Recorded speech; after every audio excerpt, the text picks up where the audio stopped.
नमस्कार मेरे प्यारे दोस्तों, मैं लालता मिश्रा।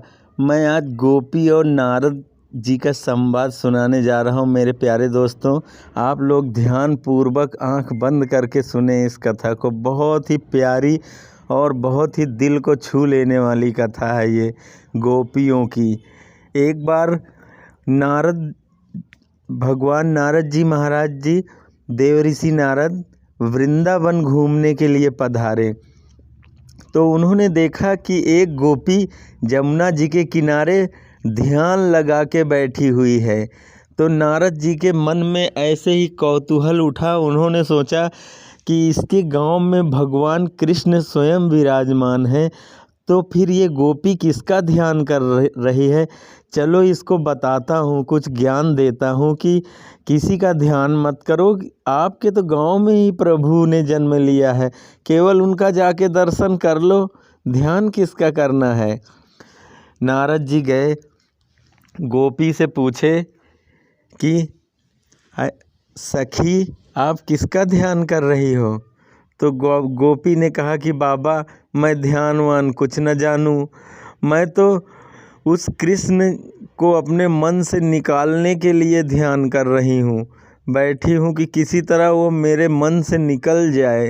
ये बात सुन के नारद जी दंग रह गए।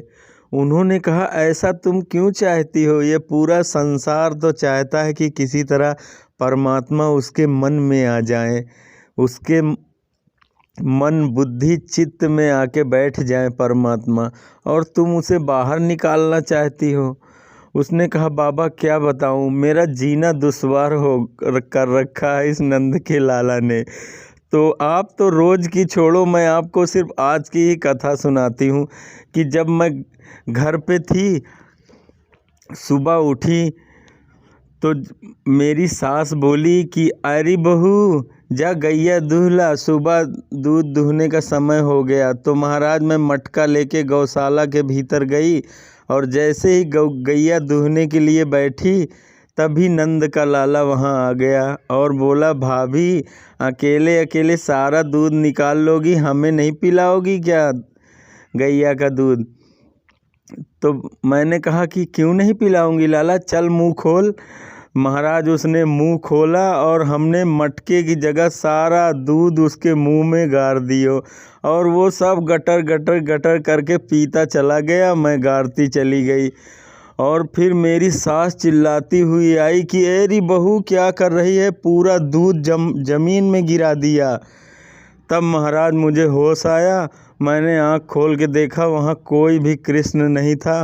वो मेरी भावनाओं का, मेरी कल्पनाओं का कृष्ण आ गया था सामने। मेरी सास ने मुझे हजारों गालियाँ सुनाई और बोली कि अब दोपहर हो गई, चल जाके धान कूट ले, चावल आज बनाएंगे हम लोग। तो महाराज मैं मूसर लेके गई चावल कूटने को, और जैसे ही चावल कूटने के लिए बैठी तभी नंद का लाला आ गया और बोला क्यों भाभी नाराज़ हो गई हो, आज हमसे बात नहीं कर रही हो। तभी मैंने मुस्कुराते हुए देखा उस कृष्ण को, सारी गुस्सा छूमंतर हो गई। मैंने कहा नहीं लाला आजा बैठ जा, मैं तुझसे क्यों नाराज़ होने लगी। तो महाराज हम दोनों बातों में लग गए। ये तो जब मेरी सास ने मुझको चिल्लाती भई आई कि इतनी देर हो गई अभी तक तुमने चावल नहीं कूटे, तब जाके मुझे होश आया कि वहाँ कोई कृष्ण नहीं था, वो तो मेरी कल्पनाओं का ही कृष्ण था, जिससे मैं बातें करने में लग गई और दिन बीतने को आ गया। तो फिर मेरी सास फिर झल्लाती भई कस के चिल्लाने लगी और बोली कि बहुत देर हो गई, अभी तो जमुना जल भी नहीं है घर में, एक बूंद भी पानी नहीं पीने के लिए, मटका ले लो और जाके जमुना जल लेके आओ। तो महाराज मैं मटका लेके जमुना जल लेने के लिए चली घर से, और मैं यहाँ जमुना के किनारे आके मटका तो हमने भर लियो, और मटका बहुत भारी उठाया नहीं जा रहा। तभी मैंने देखा कि वहाँ कृष्ण आ गया। तो मैंने कहा लाला तू बहुत अच्छे समय पे आ गया, मटका तो मैंने भर लिया पर उठ नहीं रहा, तूने एक हाथ लगा दो तो बड़े आराम से उठ जाए। तो उसने कहा ठीक है भाभी अभी उठाए दे रहा हूँ। महाराज जैसे ही उसने हाथ लगाया, मैंने मटका उठाया, तभी मटका धम्म से गिर के फूट गया। जब मटका फूट गया तब मुझे होश आया। मैंने देखा वहाँ कोई कृष्ण नहीं था। वो फिर मेरी कल्पनाओं का कृष्ण आ गया सामने। अब पानी ये सब यहीं गिर गया। अब मैं कैसे घर जाऊंगी? मेरी सास तो मुझे इस बार घर से ही निकाल देगी महाराज। इसलिए मैं बहुत परेशान हो गई हूँ। कोई उपाय बताओ कि ये मेरे मन से बाहर निकल जाए। क्या करूँ मैं? इसलिए मैं बहुत परेशान हूँ कि अब मैं जाऊँगी, अभी मेरी सास मुझे फिर डांटने लगेगी। नारद जी ने तो अपना माथा ही पकड़ लिया कि हे भगवान, ऐसा प्रेम जो भगवान इनके पीछे पीछे ही घूम रहे हैं, जहाँ जाते हैं वहीं पहुँच जाते हैं। अब ये बेचारी गोपी कितना परेशान है। वो कह रही महाराज कोई उपाय बता दो कि ये कृष्ण, ये नंद का लाला मेरे मन और दिमाग से निकल जाता तो मेरे परिवार की गाड़ी कुछ दिन और चल जाती। अगर ऐसे ही हाल रहा तो मेरी सास मुझे घर से निकलवा देगी, मेरा जीना हराम हो जाएगा। महाराज कुछ उपाय बता दो।